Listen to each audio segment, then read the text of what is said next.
Well, hello there, everyone. It is John C. Morley here, serial entrepreneur. It is great to be with you on the Inspirations for Your Life show. Thank you so much for popping in. It is Wednesday, May 6th, 2026. Great to be with you. We start our master topic, on Saturday, and we roll through the week and we finish up on a Friday. That's how we work. We start our weeks on a Saturday and we finish on a Friday. Well, guys, if this is your very first time joining me, I want to take the opportunity to say welcome. And of course, I want to say thank you. And if you've been here one time or many times before, I want to say thank you. But I also want to say welcome back. It's always great to have you here with me. Of course, you can check out many of the free resources that I have at believemeachieve.com, as well as learn about my new book, Drained to Driven, an amazing book. And hopefully you'll get to see me in person on my tour or at one of the libraries or Barnes and Nobles near you, because I'll be touring around the United States. All right, guys. If you're thirsty or hungry, feel free to get that. I have a delicious hot tea. Just finished some dinner. Decaf tea. This time, this tea is red rose tea. I haven't been able to get Lipton in a very, very long time, so I've been using this tea, but I really do like Lipton's tea. All right, guys. So let's kick this show off. This is Inspirations for Your Life. In case you didn't know, it is Series 5. It's Show 19, Episode number 5. So that Series 5 means that we're in our 5th year. We have not completed our 5th year. We've actually completed our 4th year. Okay. So that's a very important distinction to make there. The master topic for this week is how people rebuild direction when everything just gets disrupted. This episode of Inspirations for Your Life is with me, John C. Morley, serial entrepreneur, engineer, marketing specialist, video producer, podcast host, coach, keynote speaker, graduate student, passionate, lifelong learner, and now a published author, which I'm so grateful to be. And I'm exploring why life feels repetitive, even when more effort is applied. This is not about effort. This is about structure, okay? Because repetition without structure creates frustration. And structure determines direction, okay? I think that's an important thing for all of us to understand. And when people feel stuck, the instinct is to do more. But doing more without alignment only repeats the same outcome. In fact, we just feel worse. Real change starts when awareness reveals the system underneath and its behavior. And I think that's hard for a lot of people to recognize, okay? So let's jump right into point number one. Number one is actions are repeated without structural change. Just like Einstein said, doing the same thing over and over and over again many times is a definition of insanity. Now, none of us are insane, but if you do the same thing over again, that's acting with the thought of insanity. So that's important to know. And I think the most important thing for you to realize is that you can't do the same things again and again, and you can't do it without a structure. So you got to be consistent and you got to have a structure, but you got to do the right things. Okay. That's probably very, very important for all of us to know. Number two, emotional reactions replace strategic thinking. Emotions get into things sometimes, guys. It just sort of happens. And when this happens, people are like, oh my gosh, what am I supposed to do? They go into this intense panic mode. And I think that's hard for a lot of people to realize, but they go into this panic mode. And that could be a very, very big problem. And I'll tell you, ladies and gentlemen, that these are things that scare a lot of people. When we talk about reactions, we talk about strategies, we talk about thinking like, oh my gosh, I don't know what I'm doing. I have another cup of tea here. By the way, we think about awareness. Oh, and also I want to let you know, so my first author talk is actually kicking off May 26th. It will be at the Franklin Lakes Public Library in Franklin Lakes, New Jersey. And so we have some other ones there. In fact, you can go to believemeachieve.com. You can go straight to JCM Academy and you can see all of our events there, which are slowly popping up. I think we have a handful of them that are scheduled. We're waiting for the confirmation. And once they are, they'll be added to the website for you to register. They're all free. But you can come to the event and you can listen to the author talk. You can buy a book if you'd like, and I'll be happy to sign it for you. Or you can bring your own book that you purchased online. Be happy to do that. Note, the book is also available not only in the 6x9 hardcover, it's also available in an e-Kindle, and it's also available in the what do we call it? In the Audible version. So that's important to note, guys. Whatever form you want. Obviously, I can't sign the version that is not, the hardcover book, so I encourage you to get that. Number 3, guys, effort increases without directional improvement. So if we don't improve, then we kind of either stay stagnant or we get worse. I mean, that's just the way it goes. And I think that's hard for some people to acknowledge or to recognize that this is where they're going, or why they're going a certain way, right? Um, that's an important thing. And I'll tell you that this is something a lot of people, they just don't get. They want to rush through things. They want to just go through the motions, but they don't want to be intentional. They don't want to understand. I was putting on an event for one of the companies that I own, and you know, information for the community is pretty much public information. But I thought it was interesting when I was talking about intentionalism, and they suddenly decided to just use that word. They didn't even know what it meant, and they decided to use it as saying they're that. Now, it's one thing to say you're something, but it's another thing to actually be it or to actually act it. Anybody can say words, right? Words are cheap. Number 4, old habits reinforce old outcomes. Old habits, old outcomes. And I think that's hard for somebody to people understand, because they're like, oh, you know what? I'm doing this now. I'm doing this way. But why is this happening different for me? And I think that's a hard thing for most people to know, is that it's different maybe because of the environment you're in, right? That could be people, place, things. Even the temperature of the environment can affect your outcome, right? Number 5, short-term fixes replace the long-term design. So a short-term fix is not a be-all, end-all, but it is a way of at least getting you back on track. You might have to majorly redo the track, but at least you can keep yourself from falling off. Number 6, guys, awareness of patterns is delayed or ignored. And so when we think about that happening, people sometimes they get very scared, guys. It's like they suddenly don't understand like what's going on. So when the momentum comes back, it scares some people because they're not ready for it. They don't know how to handle it. They don't know what to say, let alone what to do. So a lot of times they put a wall up in front of you. All right. That's important, guys. Whether you're starting or whether you've been progressing or just moving along for a long time. Number 7, activity is confused with progress. I know a lot of people say, I'm busy. Okay. Just because you're busy doesn't mean you're successful. Huh? A lot of people have brainwashed themselves and think, well, I'll just make myself busy. But that doesn't mean you're successful. It just means you're busy. That's all it means. And that's a hard thing for people to swallow, that, I'm busy, but I'm really not successful. Number 8, guys, feedback is not used to redesign behavior. Before I go on to that, I want to talk about the thing about, being busy doesn't mean you're successful. So around the COVID time, which remember a few years ago, I remember moving to a digital calendar, which I thought was a great idea. However, I didn't realize the pitfall of opening my calendar up to everybody. So when I was online, going to some of these, networking groups, which I thought were going to be okay, but they really weren't. They were wasting my time. So I would go to a lot of them, but then they want you to do like a follow up of like 30 minutes. And it's supposed to be 15 minutes for them and 15 minutes for you, or vice versa. But people were jumping on my calendar, and they were jumping on for 60 minutes. And I'm like, where did my day go? Like, what happened? So now I'm very, very strict on the fact that people get 15 minutes.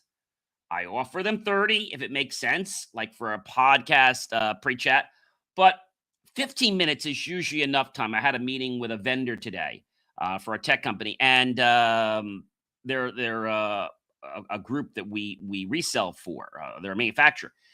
And I remember him getting 15 minutes. I gave him 5 extra minutes, but he knew he had 15 minutes. And he was very respectful of my time. And I think you have to do that, because otherwise people will abuse what's going on. But my point was that my calendar was getting eaten up. And I said, oh my gosh, I'm so busy. I'm so busy. This is so great. It's so great. I'm like, I started my day and my day's over. And I'm like, I haven't done anything. I haven't been profitable today. So that illusion of being busy made me think I was successful, but I wasn't. A lot of people do that. Number 8, guys, feedback is not used to redesign behavior. So when feedback is not used to redesign behavior, momentum sort of gets stuck, right? In a zone. We've all had that happen, right? You kind of get into this, like, what do I do? I think this happens a lot because most people don't realize you got to pay attention, right?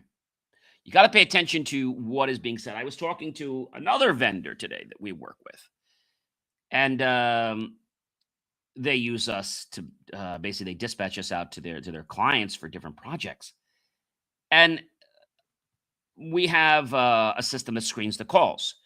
And the one time she got through to me, she got through right away. The second time she called me, she did not follow the prompts. She did not identify herself. She just tried to go right through the gate. And I told her, you did it right the first time. If you do it like this, you'll get me every time. If you don't, you will go right through to voicemail or get blocked. She then got all confused because she couldn't reach me today. I sent her an email explaining how the system works and how to properly get through to me. She didn't get back to me. Maybe she will eventually, but then she sent me an email telling me that I needed to pick something up by 10:30 this morning, but it was 10:34. Like, hello.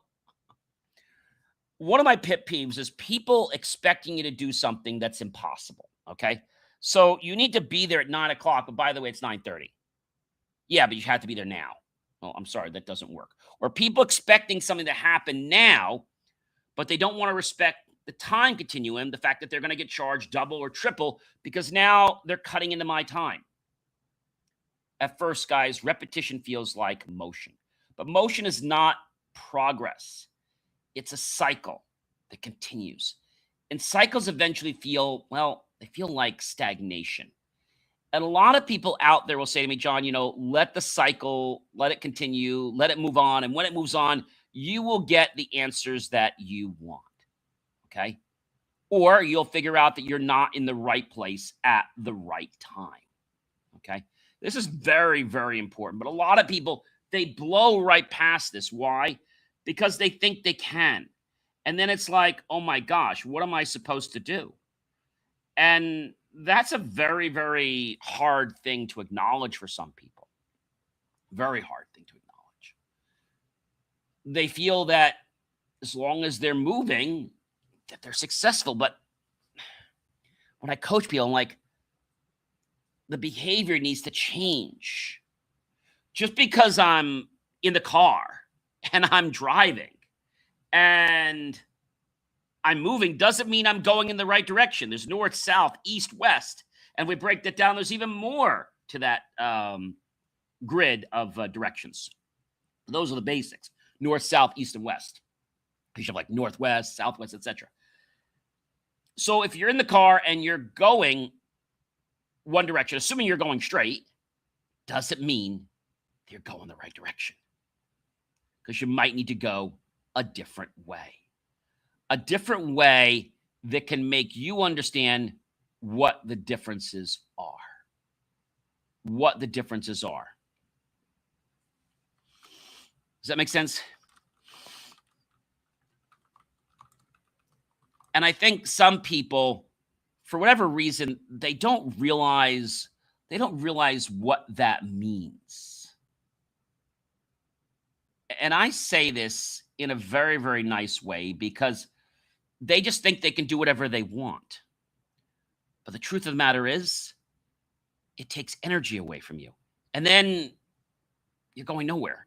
So, true story.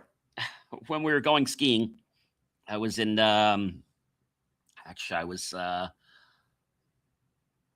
on a trip with a friend of mine.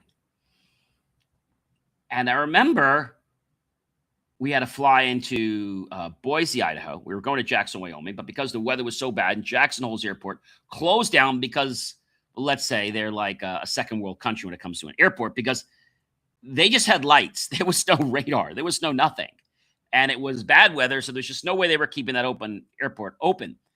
And so now we get to Boise, and we're in this big room, and they have like all kinds of soda and snacks and stuff, and they try to appease people. They put pizza and stuff like that. What do they feed people? They're trying to keep people calm, and they're trying to just get people off the task of something that's really annoying or frustrating. So they had fed us for a while, and then after being there for a good hour or two, like, oh, ladies and gentlemen, we have some good news. The good news is your transportation is ready.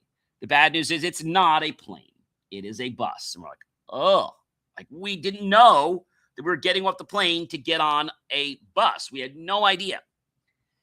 And so when this happened, we get on the bus, and several hours later, okay, we got on the bus about, I don't know, 10, 11 o'clock at night. And the next morning, it was about 5. And I heard the bus driver say, this is like one of these big, coach, big coach luxury buses. And so I heard the driver say, whoops. I said to him, what? He's like, oh, nothing. He's like, I was supposed to go left about 45 minutes ago. And as soon as he said, I went the wrong way, you went the wrong way, this sort of like matriculate around the bus. He went the wrong way, went the wrong way, he went the wrong way, he went the wrong way. And now the whole bus woke up. What do you mean? He went the right? Yeah, the driver went the wrong way. So he's got to turn around an hour and then go back. Like, oh my God. So that was a big shift that people did not appreciate. Why? Because now it was going to get us there a lot later than we expected to be there. And I think when a situation changes to what we expect, you have to ask yourself, how do we handle these things, right? Nothing in our world is perfect, all right? But when something goes wrong, we have to figure out, how do we deal with this situation? How do we deal with it? I think we deal with it by looking at what's here right now. Okay. People put rules in place for different reasons, right? For example, there is a rule they put in place in Wildwood just recently. It's called the Wildwood Seasonal Rule. Kind of apropos to say this here. They call it the summer bag ban. John, what the heck is that? So the bag ban policy bans people from bringing backpacks and bags on the boardwalk between the hours of 8 p.m. and 4 a.m. every day, unless they are no larger than 8 inches deep, which are allowed. Also, new boardwalk hours are in effect, which start on May 13th, depending on when you're listening or watching this, to limit the night crowds and any ensuing hijacks that could happen. Businesses need to shut down by 1 a.m., and the Wildwood Boardwalk will be closed to the public from 1 a.m. to 5 a.m. Year-round. And so the deputy mayor and commissioner of the public safety said these are the new hours, and he said, and I quote, "We fully support our boardwalk businesses. This is not about limiting business activity. It's about preventing loitering, large gatherings, and the type behavior that tend to occur after hours that we don't want." And so I think when we understand a situation and when we appreciate a rule, we're more likely to follow it. Not saying you shouldn't follow it, but I think when a validity is given to why a rule is stated, it makes us appreciate the rule more. All right. So the shift, ladies and gentlemen, it begins. It begins when awareness increases. You know, I've been talking a lot about awareness. By the way, if you get my book, you'll notice I talk about awareness an awful lot. And that's a reason, because in our life, awareness seems to be missed. It seems to be missed all over the place. I think that's an important thing to note. Okay, that's an important thing to note, everyone. The shift begins when our awareness starts to increase. Will our awareness increase tomorrow? I don't know. I mean, that's a question you have to ask yourself. Will your awareness change? If I tell you to become more aware tomorrow, will you? Chances are you're probably not going to be, because it's not something you just turn on and off like a light switch. You have to be conditioned to be more aware. Most people are so flippant that they'd miss all the important cues because they're not trained. Everything just sort of went right by them and still does. So these are the cues to help us stay in alignment with our momentum. Okay. And when we talk about momentum, we talk about how we can actually move forward. How? And many people say, well, I want to move forward, but I don't understand. I don't get the why. And I've said this to you before. When the why is not loud enough, I don't mean yelling, I mean the reason, the core values from it. When it's not loud enough on purpose, people ignore it. People don't do it. People say, oh, it's not that important. They don't say that, but like, oh, that doesn't mean anything. And that starts to matriculate off to other people around. When people stop asking why, it keeps happening, and start asking something interesting. What system is causing it? What system is causing it? What system is causing it? And that shift, ladies and gentlemen, changes everything. Everything. Number 9, awareness begins increasing through repetition. So the more that we repeat, the more that we keep doing things. Confusion turns into recognition, right? Patterns become visible over time. And number 12, emotional reactions begin to reduce. Number 13, reflections replace the impulsive response. So being proactive rather than reactive. Number 14, understanding begins forming gradually. Number 15, perspective stabilizes through clarity. That's an important one. Number 16, decisions improve through our awareness. Our decisions even get better. And as awareness grows, behavior starts to shift, not instantly, but structurally. Because understanding creates adjustment, and adjustment creates direction. 17, planning replaces emotional reaction. 18, learning becomes creative instead of passive. Number 19, insight forms through repeated experience, like second nature. Number 20, focus becomes more intentional. Been using that word a lot lately.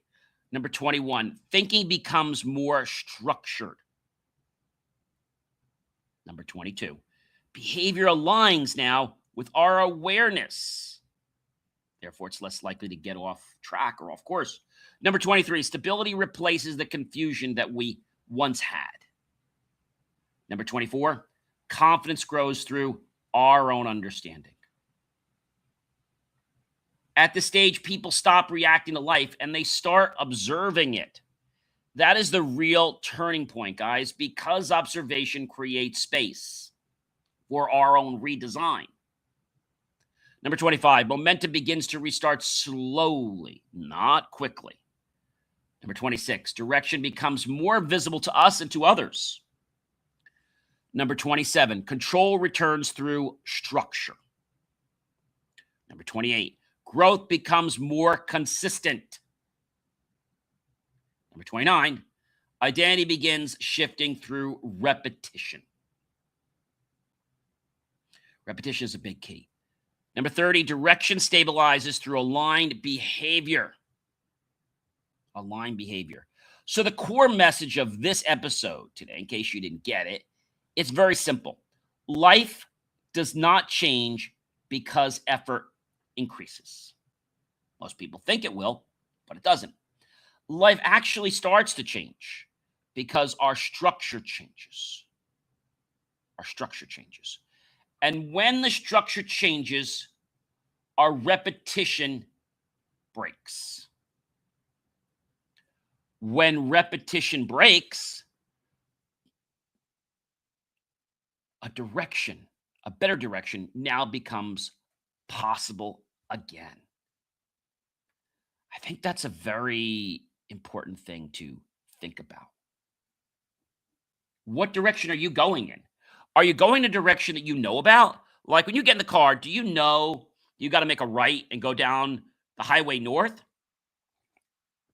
as opposed to making a left and going down the highway south? Right? You do not solve recurring problems by adding more energy. Many people think they do. You solve them by changing the system that is producing them. And that might take you a little bit of a time to figure out how to control that or how to change how you're reacting in the world. Okay. And once that system changes, ladies and gentlemen, this is the key kicker. Everything else follows. Not quickly, not faster, slowly, but now correctly. Correctly. A lot of people that I've known have told me, John, uh, measure twice, cut once. My grandfather said that to me. People always say, you want to save time, go fast. But actually, when you go slower, you go faster. That makes no sense. I know. Yes, it does. Because when you go slower, you do the work correctly the first time. And then you don't need to go back and undo it, right? When you rush something, it's not going to be right. And sometimes if you ask somebody to do something for you and they do it wrong, like, oh, why didn't I just do it myself? It'd be a lot better, right? Because they were rushing. I think that's important for us to know. We need to be aware of not only what's going on in our lives, but in the world, so we can keep our momentum, ladies and gentlemen, back on track. Ladies and gentlemen, you can catch all of my episodes as well as my great content, inspirational, at believemeachieve.com. That's my short form content, long form content, articles, reels, the shows, so much more. So we're all about the mindset shift, the personal growth, the leadership, the success mindset, the life direction, the self-development that's possible, the productivity, the growth mindset you have, the life design, the behavior change, the awareness, and the progress you'll make to now be a success. Success is not picking up a phone and dialing a phone number in 3 seconds. Success is looking at data, analyzing the input, and figuring out, how do I change so the output will be better or will be different? I'm John C. Morley, serial entrepreneur, author, keynote speaker. Go ahead and check out believemeachieve.com. I'll catch you real soon. Have a great one, everyone. Be well.